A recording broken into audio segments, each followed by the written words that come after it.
occurring. Where? Connecticut River at Wells River. When? From this morning to late this afternoon.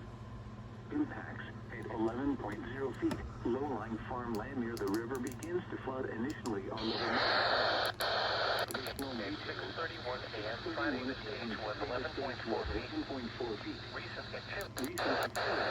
The maximum river stage in the 24 hours ending at 6:31 a.m. Friday was 11.5 feet. Forecast. The river is expected to fall to 6.8 feet Sunday evening. Flood stage is 11.0 feet.